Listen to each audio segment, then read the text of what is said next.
pup was an awfully good machine, but had limited horsepower.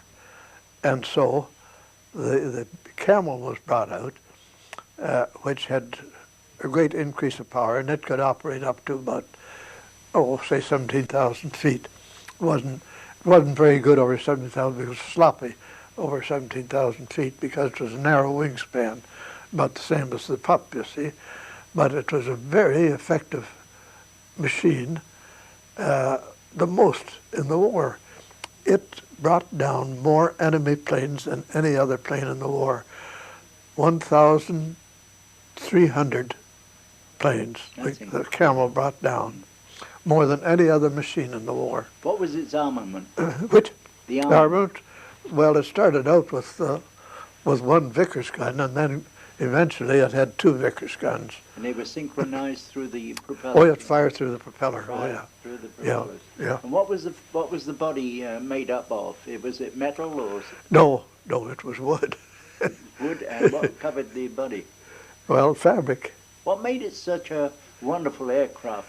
Well, one thing was, it was a peculiar plane. Instead of the 2 planes being parallel, the bottom plane was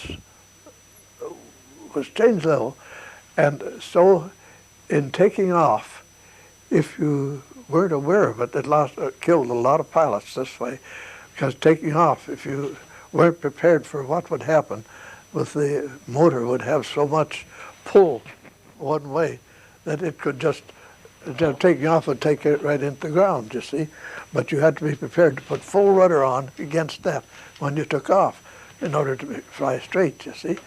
And actually, during the war, that was a good factor because a Camel would be dived on by a German plane, and he would suddenly let the plane switch around with this pull from the motor, you see, and fire, and he'd get the enemy plane before he knew it. It's like that. But it was very maneuverable. That was a big factor. Very maneuverable. Then, because it wasn't, the Germans brought out the Fokker D7 then, and over 17,000 feet, it was good up to 20,000 feet. So that put the Camel in a little poor position. So eventually Sopwith brought out the Sopwith Dolphin, which had a wider wingspan. And we always took off and flew to 20,000 feet. Before we arrived at the front, at 20,000 feet. And of course we didn't have parachute, we didn't have heat, we didn't have anything, just in the cockpit there, you see. And it was pretty cold sometimes up at 20,000 feet. But we were maneuverable at 20,000 feet, but so was the Fokker. So that was our problem. We got mixed up with Fokkers. We had a real scramble on. But that's why they brought out the Sopwith Dolphin. But it had one bad defect. It was a V8 motor, an aluminum V8 Hispano-Suiza motor, which was pretty good when it was a new motor. But after a few hours, it depreciated. It was light material. And it got, at the end of the war, it got so that they'd be using half of a machine that had crashed and half of another machine that crashed and grind them together. And that's what we got for a Hispano-Suiza motor. With the vibration was so bad, you were always looking to see, well, if you're down low enough, where would I land if I have to land? Make forced landing, you see. But that was bad. So, about 3 months before the end of the war, they brought out the Sopwith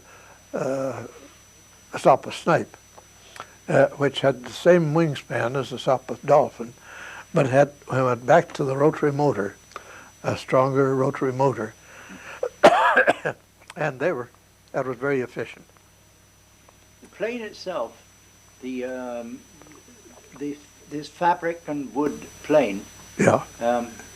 What happened to the plane if you had a heavy crush landing? You know, could you survive? I mean, you were belted in. Oh yes. Well, unless you had a real bad, you always, you'd injure the landing gear would give, but they got so that they had boxes with very heavy springs in it, and it got so they could make a pretty heavy landing and still not damage anything. But that's, you had to land on, preferably land on 3 wheels, 2 front wheels and the tailplane. They tell me that the pilots had a code of honor. The Germans and the English, or the Allied, had a code of honor. There was no dirty tricks kind of thing. If they saw you were in trouble, they wouldn't go in for the kill. They'd let you go down. That happened early in the war. Tell me about that. Well, that just what you said just happened earlier in the war. If your gun wasn't working, the enemy saw that wasn't working, why you just wave them goodbye and take off.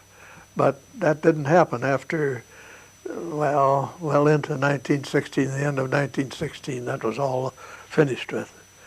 You're up there to fight and fight to the finish.